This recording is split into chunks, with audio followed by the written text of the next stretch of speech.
Peristiwa-peristiwa penting dalam dakwah Nabi di Madinah.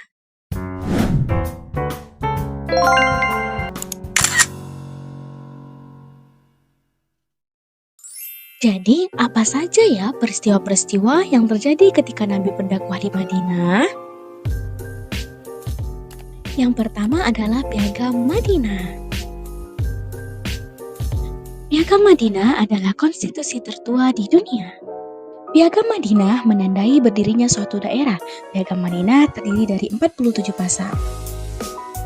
Berikut adalah poin-poin penting dalam Piagam Madinah. Jangan lupa dipahami ya. Masuk kepada peristiwa kedua, yakni respon Nabi terhadap kaum kafir Quraisy.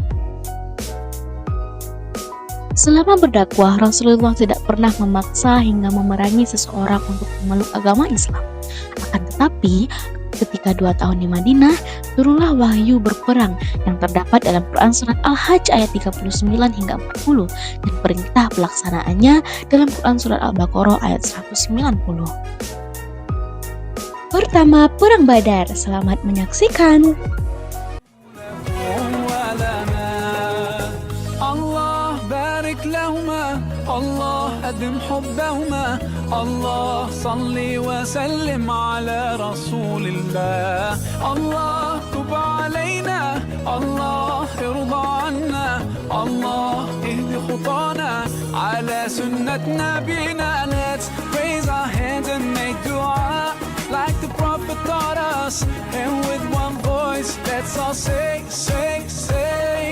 Barakallahu lakuma wa baraka alaykuma wa jama'a bainakuma fi khair. Barakallahu lakuma wa baraka alaykuma wa jama'a bainakuma fi khair.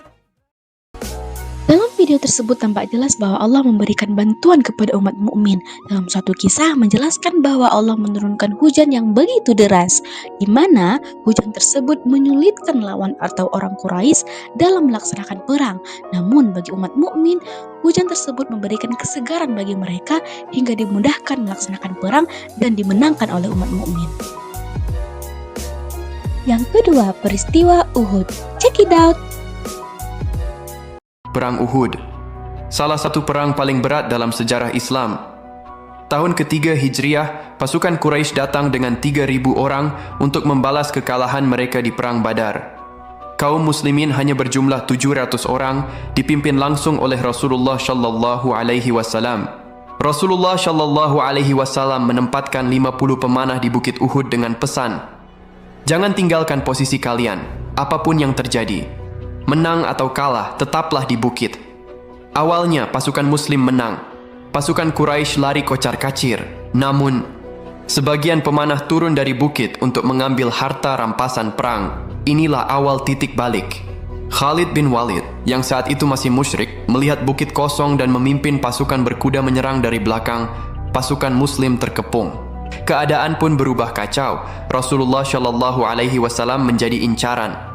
Batu menghantam wajah beliau, hingga gigi serinya patah, keningnya berdarah, helm besi menancap di pipi, membuat luka dalam dan darah mengalir di wajah, bahu Nabi memar karena hantaman, dan tubuhnya terluka parah. Rasulullah Shallallahu Alaihi Wasallam hampir terjebak oleh pasukan Quraisy yang menyerang dari berbagai arah. Banyak sahabat gugur untuk melindungi Rasulullah. Abu Dujanah membentangkan tubuhnya sebagai perisai hidup. Kekalahan umat mukmin dalam perang Uhud dikarenakan kesalahan pasukan pemanah yang tidak mau mendengarkan perintah Rasulullah untuk tidak meninggalkan bukit. Yang ketiga, Perang Ahzab atau Perang Khandaq. Perang Khandaq adalah perang yang terjadi pada tahun 5 Hijriah atau 627 Masehi antara kaum muslimin dan pasukan gabungan dari kaum Quraisy, Yahudi, dan Ghatafan. Perang ini juga dikenal dengan nama Perang Ahzab, yang artinya perang gabungan. Perang Khandaq terkenal karena merupakan adu strategi dan perang urat saraf. Dalam perang ini, kaum muslimin melakukan inovasi strategi perang dengan menggali parit di utara kota Madinah sebagai benteng pertahanan. Parit ini membuat pasukan sekutu gagal melewati dan memilih mundur. Peristiwa yang ketiga, Perjanjian Hudaybiyah. Di tahun ke-6 Hijriah, Rasulullah dan kaum muslimin sudah sangat merindukan melaksanakan haji. Dan ketika itulah Rasulullah dan kaum muslimin sebanyak 1.000 orang berangkat ke Mekah untuk melaksanakan haji. Di perjalanan, ketika sampai di daerah bernama Hudaybiyah, Rasulullah memerintahkan Utsman bin Affan untuk menemui kaum kafir Quraisy untuk menjelaskan maksud kedatangan mereka. Namun Rasulullah mendapatkan kabar bahwa Utsman bin Affan ditahan oleh kaum Quraisy. Hingga pada akhirnya kaum Quraisy yang diwakili oleh Suhail bin Amr menemui umat muslim untuk melakukan perjanjian yang dinamakan dengan Perjanjian Hudaybiyah. Berikut adalah Perjanjian Hudaybiyah, jangan lupa dipahami ya.